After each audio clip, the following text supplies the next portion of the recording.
জনগণ কি চায়, জনগণ কিসের পক্ষে এটা বোঝে না, ফলে তারা মাহফিলগুলোকে বাধাগ্রস্ত করে।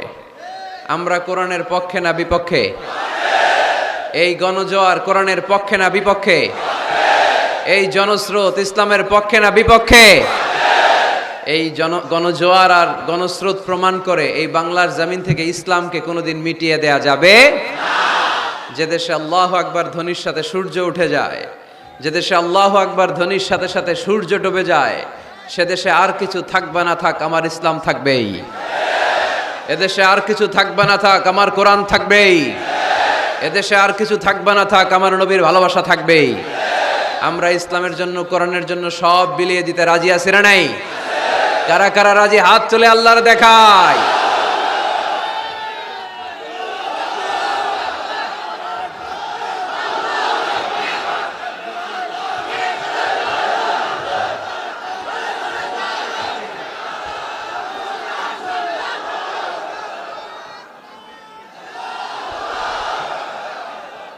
রব্বে কারীমের দরবারে ফরিয়াদ, আল্লাহ যেন এই গণমানুষের ইসলামের প্রতি আবেগ, উচ্ছ্বাস ও ভালোবাসাকে ইসলামের বিজয়ের জন্য নাজরানা হিসেবে কবুল করে নেয়। আমরা আজকে কোরআন শুনতে এসেছি, আমাদের হাতে সময় খুব কম, তাই আমরা আর কালক্ষেপণ না করে আসুন সরাসরি কোরআন থেকে শুনি। এখনো কিছু গুনগুন করে শব্দ আমার কানে আসতেছে। এরা বসতে পারেনি, আমি বুঝতে পারছি, কিন্তু কথা বলা যাবে না। আপনারা এই গুনগুন করতে করতে হঠাৎ আমার আলোচনার সময় শেষ হয়ে যাবে। আর যদি নীরব, নিস্তব্ধ, নিঝুম একটা সময় আমাকে উপহার দেন, আমি আপনাদেরকে সুন্দর একটা আলোচনা উপহার দেওয়ার চেষ্টা করব। এজন্য স্টেজ থেকেও কোনো আওয়াজ হবে না, প্যান্ডেল থেকেও না, কেউ কথা বলবে না, কেউ কথা বলবে না। ইশারা ইঙ্গিতে বসাতে হবে, কোনো আওয়াজ হবে না। আওয়াজ হলে আমি কথা বলতে পারি না, একটা আওয়াজ আমি শুনতে চাই না। আমি আমার খুতবার শুরুতে একটি আয়াতে কারিমা তেলাওয়াত করেছি, যেখানে আল্লাহ তাআলা আমাদেরকে একটা গাইডলাইন দিয়েছেন। আল্লাহ বলছেন, ওয়ামা আতাকুমুর রাসূলু ফাখুযুহু ওয়ামা নাহাকুম আনহু ফানতাহু। তোমাদের নবী হচ্ছে তোমাদের মডেল। আমাদের মডেল কি কবিরা না নবীরা? আমাদের মডেল কি নায়ক নায়িকারা না নবীরা? আমাদের মডেল কি সেলিব্রিটিরা না নবীরা?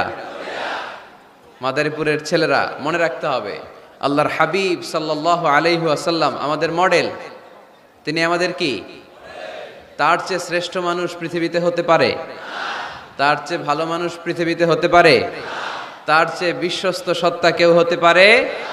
সে কোন বন্ধু বলো বেশি বিশ্বস্ত?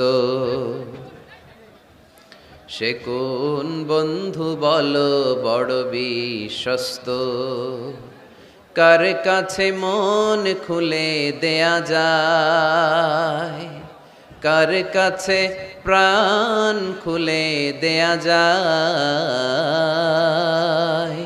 হওয়া যায় অতি আশ্বস্ত। তার নাম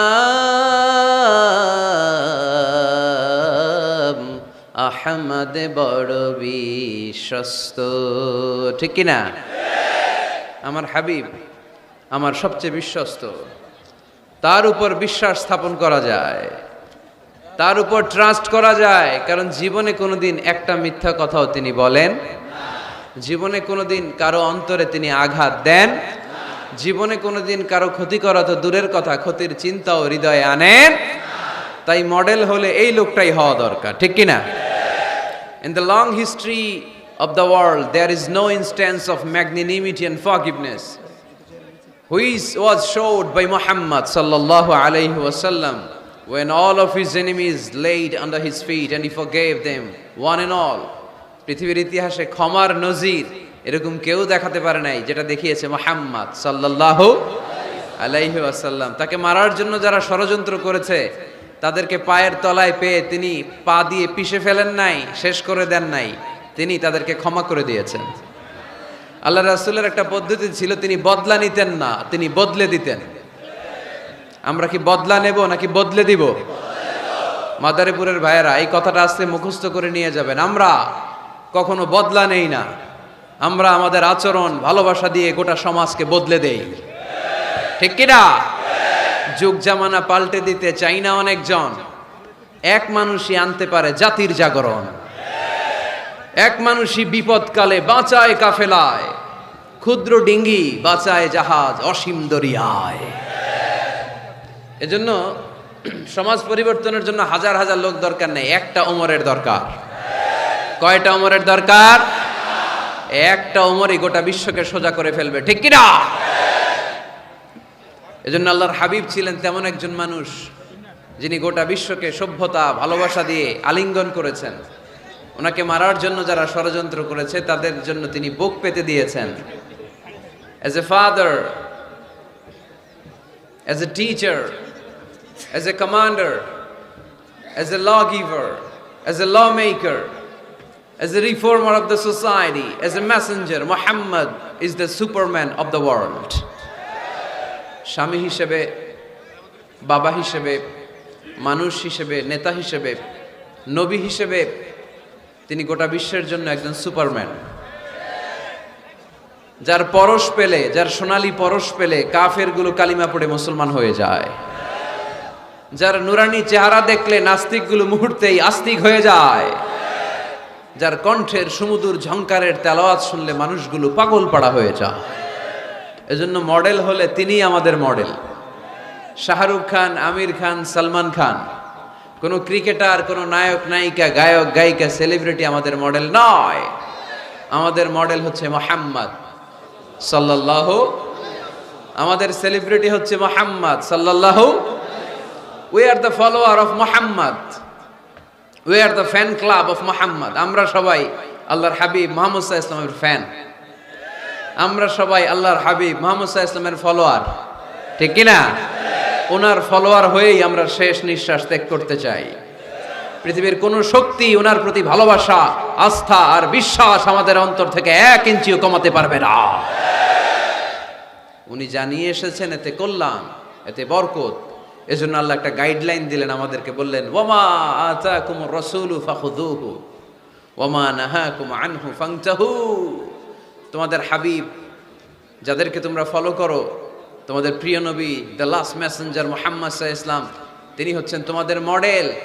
তাই তিনি যা নিয়ে এসেছেন সেটা ধরো, আর তিনি যা নিষেধ করেছেন সেটা ছাড়ো। কথাটা কার? আমি প্রশ্ন করি, আপনারা উত্তর দেন। আল্লাহর হাবিব যা নিয়ে এসেছেন সেটা ধরো, সেটা কি? আর তিনি যা নিষেধ করেছেন সেটা ছাড়ো। Whatever he brings with, take it. Whatever he forbids, abstain from it. যা তিনি নিয়ে এসেছেন ধরো, যা তিনি নিষেধ করেছেন ছাড়ো। তিনি আমাদের মডেল। তার ভালোবাসা যদি অন্তরে থাকে, আমাদের ভালোবাসবে কে? তাকে যদি অনুসরণ করি, আল্লাহর ভালোবাসা আমাদের জন্য আছে না নাই? এজন্য রাব্বুল আলামিন বলেন, কুল ইন কুনতুম তুহিব্বুনাল্লাহা ফাত্তাবিউনি ইউহিব্বুকুমুল্লাহ ওয়া ইয়াগফির লাকুম যুনুবাকুম ওয়াল্লাহু গফুরুর রহিম। আল্লাহকে যে পাইতে চায়, হযরতকে ভালোবেসে, আরশ কুরসি লৌহ কালাম না চাইতে পেয়েছে সে, ঠিক কিনা? রাসূল